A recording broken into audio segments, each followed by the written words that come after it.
भारत की कोई भी समस्या लाइलाज नहीं है, भारत की कोई भी समस्या विश्वव्यापी नहीं है। जो समस्याएं भारत में हैं, इसमें से 90% समस्या चीन में नहीं है।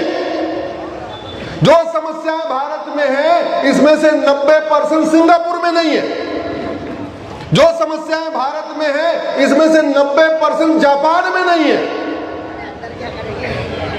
तो सवाल ये बनता है, राम का देश भारत, कृष्ण का देश भारत, भगवान बुद्ध का देश भारत, भगवान महावीर का देश भारत, गौतम बुद्ध का देश भारत, शिवाजी महाराज का देश भारत, राणा प्रताप का देश भारत, गुरु तेग बहादुर का देश भारत, गुरु गोविंद सिंह का देश भारत, स्वामी विवेकानंद का देश भारत, महापुरुषों का देश भारत, महावीरों का देश भारत।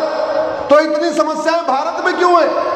चीन में तो किसी देवी देवता ने जन्म नहीं लिया, सिंगापुर में किसी देवी देवता ने जन्म नहीं लिया, जापान में किसी देवी देवता ने जन्म नहीं लिया। फिर वो देश सुरक्षित क्यों है और हमारा देश असुरक्षित क्यों है? क्योंकि उन देशों ने राम मंदिर भले नहीं बनाया, लेकिन राम नीति लागू किया, और राम नीति है भय बिन होय न प्रीत। उन्होंने कृष्ण भगवान का मंदिर नहीं बनाया, लेकिन कृष्ण भगवत गीता को पढ़ा और कृष्ण नीति लागू किया। सठे साठ्यम समाचार।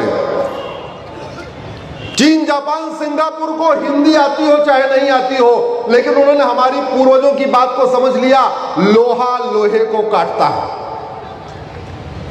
और उन्होंने इन्हीं सिद्धांतों को अपनी व्यवस्था में इंप्लीमेंट कर दिया। नतीजा देखिए, वो सुरक्षित है, आराम से हो रहे हैं, और यहां हमें कार्यक्रम करने के लिए कम से कम 100 पुलिस लगानी पड़ रही है।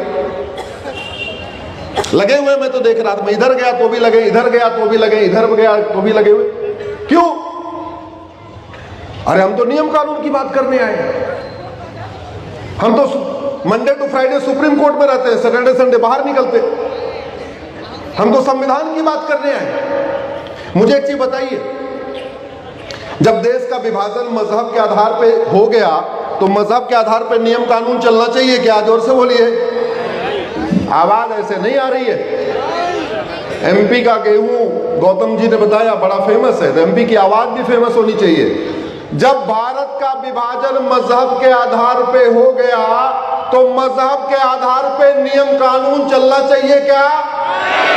मजहब के आधार पे वक्फ बोर्ड, वक्फ ट्रिब्यूनल चलना चाहिए क्या? मजहब के आधार पे माइनॉरिटी कमीशन और माइनॉरिटी अफेयर मिनिस्ट्री चलनी चाहिए क्या? मजहब के आधार पे लोन और वजीफा चलना चाहिए क्या? मजहब के आधार पे मदरसा और मिशनरी स्कूल चलना चाहिए क्या? जब देश का विभाजन मजहब के आधार